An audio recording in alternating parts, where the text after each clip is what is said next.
30 days hair regrowth and transformation সিরিজের চতুর্থ দিনে সবাইকে অনেক অনেক স্বাগত জানাচ্ছি। আজকে আমরা মূলত হেয়ার থিনিংয়ের উপরে ফোকাস করছি।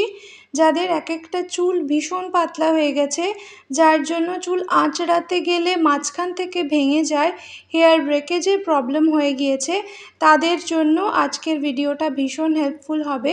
চতুর্থ দিনে এসে আমরা সবাই এই রেমেডিটা ট্রাই করব।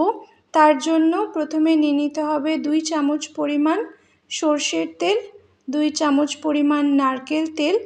গরম হয়ে গেলে এর মধ্যে নিয়ে নেব 1 চামচ পরিমাণ মেথি দানা।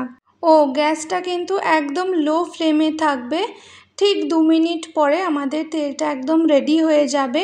মেথি দানাগুলো ছেঁকে শুধু তেলটা আমরা নিয়ে নেব, দিয়ে একদম কমপ্লিটলি এটাকে ঠান্ডা হতে দেব। ততক্ষণে আমরা চুলটাকে ভালো করে ছাড়িয়ে নেব। চুল ছাড়িয়ে সবসময় কোনো রেমেডি অ্যাপ্লাই করতে হয়, তাতে এক্সট্রা হেয়ার ফল হয় না বা অবাঞ্ছিত চুল পড়ে না। সর্ষের তেল আমাদের প্রত্যেকটা চুলের উপর একটা শিল্ড তৈরি করে, কবচ তৈরি করে, যার ফলে হেয়ার ব্রেকেজের সমস্যা আর থাকে না, চুলের প্রোটেকশনের কাজ করে। এছাড়া এতে রয়েছে omega 3, omega 6 fatty acid, vitamin E, antioxidants, যা চুলকে শক্তি প্রদান করে ভেতর থেকে। একটা চুলের যে প্রোটিনের লেয়ার থাকে সেটাকে প্রোটেক্ট করে, হেয়ার রুটকে স্ট্রং করে যাতে চুল অবাঞ্ছিতভাবে পড়ে না যায়।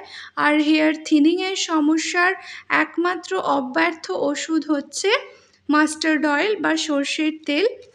এর মধ্যে আমরা মেথি দানা দিয়েছি, ইনফিউজড করেছি, যেটা রিডিউস করে ড্যান্ড্রফ কমিয়ে আনতে, খুশকি দূর করতে সাহায্য করে, ব্লাড সার্কুলেশন বাড়ায় স্ক্যাল্পে, যার জন্য নতুন চুল গজাতে এটা খুব ভালো কাজে দেয় মেথি, সবাই আমরা জানি।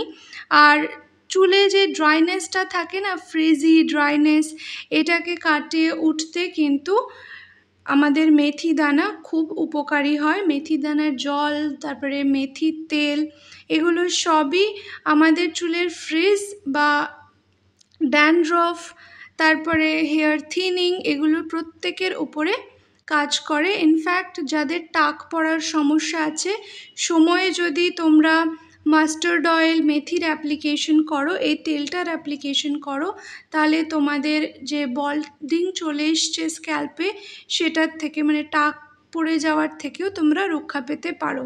যাদের একদম টাক পড়ে গেছে, তেলা হয়ে গেছে, তাদের তো আর কিছু করার নেই।